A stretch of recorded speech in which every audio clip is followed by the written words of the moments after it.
आप सभी को मेरा नमस्कार। मेरा नाम है तेजपाल और आप देख रहे हैं मेरी लाइफ आफ्टर रिटायरमेंट। आज मौसम बड़ा खुशगवार है क्योंकि सुबह से ही बारिश हो रही है, जिसकी वजह से मौसम कितना सुहाना हो गया है। मैंने कहा चलो आज खूबसूरत मौसम का आनंद लिया, इसलिए मैं थोड़ा घर से बाहर निकल के घूमने आ गया हूँ। बारिश की वजह से कितना हर तरफ कितना हरियाली सी छा गई है। हर चीज़ जैसे पेड़ पौधे कितने हरे भरे दिखाई दे रहे हैं।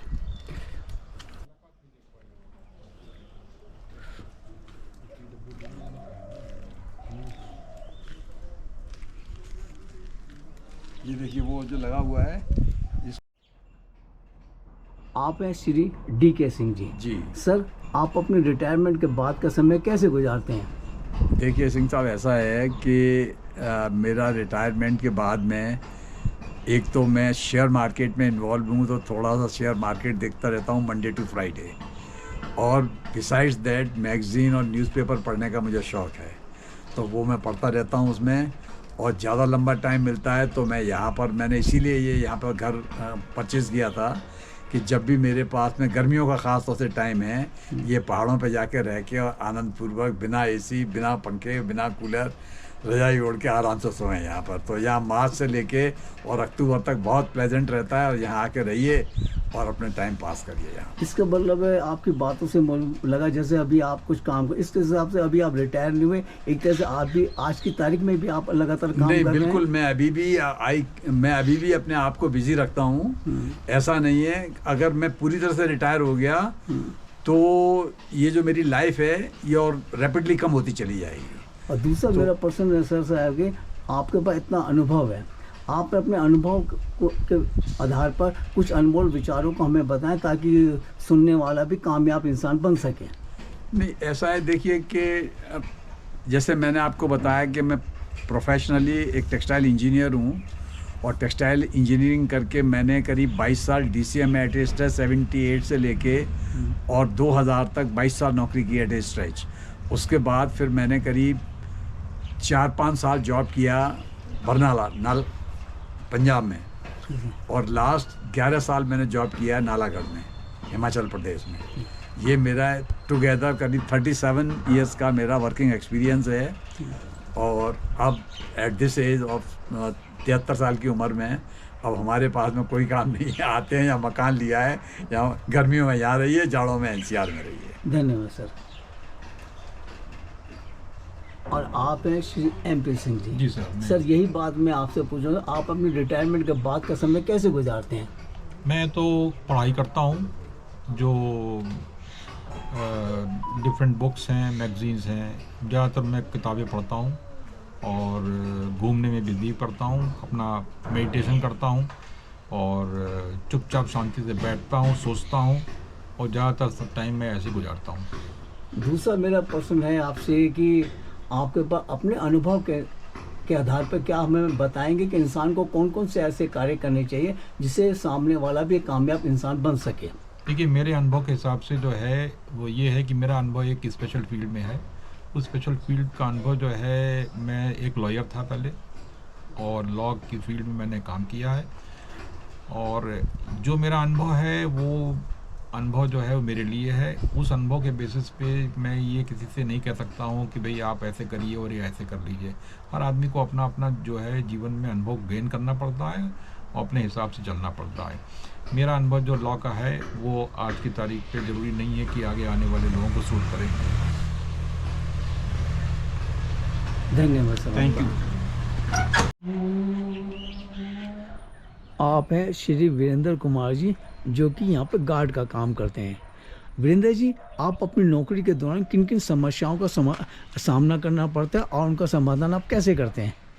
समाधान तो ऐसा है, जो बाकी तो सब कुछ बढ़िया है, लेकिन सिर्फ ये है कि बारिश होती है, बरसात में सर्दी, बर्फ़ पड़ती है, इसका सामना हमें हमेशा ही करना पड़ता है। बरसात के टाइम पे बारिश का, ठंड के मौसम में ठंड का, कभी बर्फ़ पड़ गई, बर्फ़ से भी परेशान रहते हैं। कभी मज़ा भी आता है तो ठंड भी लगती है, दिक्कत तो आती है, लेकिन एंजॉय भी होता है उसमें। नहीं, जैसे बारिश आप में- जैसे अभी आप गार्ड का काम करते हैं, कोई ऐसी जैसे नौकरी के दौरान कुछ ऐसे लोगों की समस्याएं आपके द्वारा आपको सामना करना पड़ता है? तो छोटे मोटे आते रहते हैं, लेकिन हम आपस में उसे सुलझा लेते हैं। दिक्कत ऐसी कुछ आती है, बहुत सारी आती हैं।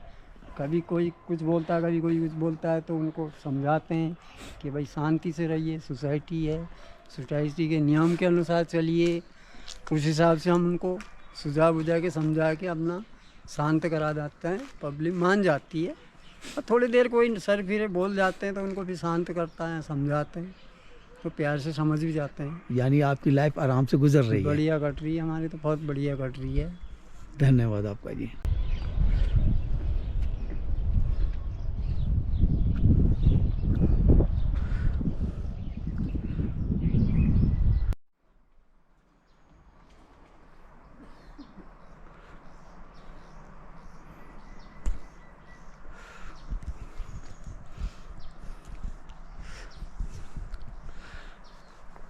जिस जगह पे मैं खड़ा हुआ हूँ, ये वो रास्ता है जो पहाड़ों पे जो पानी बरसता है तो उसका पानी बहता हुआ इसी रास्ते से नीचे आता है।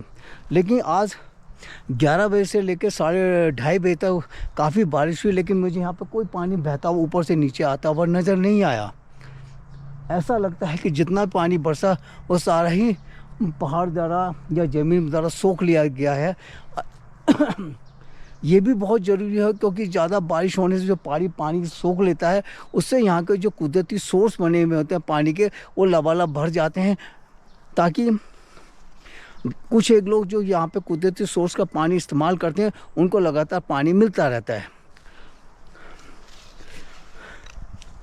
सब आगे तक जाने का मन तो कर रहा था, लेकिन सब बहुत घनी झाड़ियाँ हैं, इसलिए आगे जाने की हिम्मत नहीं हुई।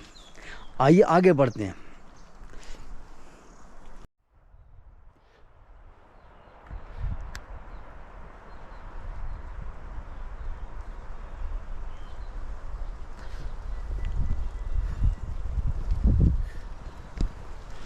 काफ़ी दिनों से यहाँ पे गर्मी पड़ रही थी, जिसकी वजह से पेड़ सूख गए थे, लेकिन आज कुछ बारिश हुई है तो कुछ हरी भरी हरियाली कुछ ज़्यादा नज़र आ रही है। आइए थोड़ा सा और ऊपर चलते हैं।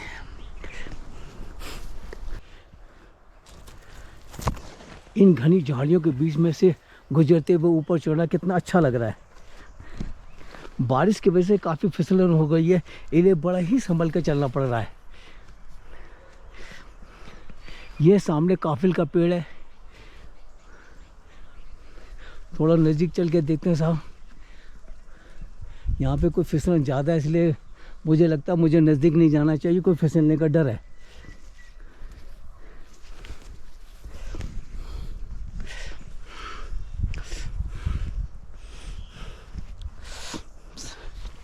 बारिश में तो पहाड़ पर चढ़ना तो बहुत ही कठिन कार्य होता है, क्योंकि बहुत ज़्यादा फिसलन हो जाती है। अब मुझे ऐसे रास्ते का प्रयोग करना चाहिए जिससे मैं आसानी से ऊपर तक जा सकूं।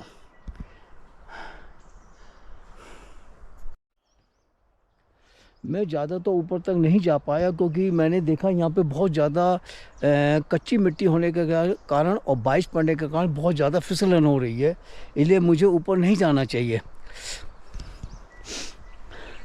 जब मौसम साफ़ हो जाएगा और मिट्टी यहाँ के सूख जाएगी, फिर मैं कोशिश करूँगा एक बार फिर यहाँ पे आने और यहाँ पे घूमने का।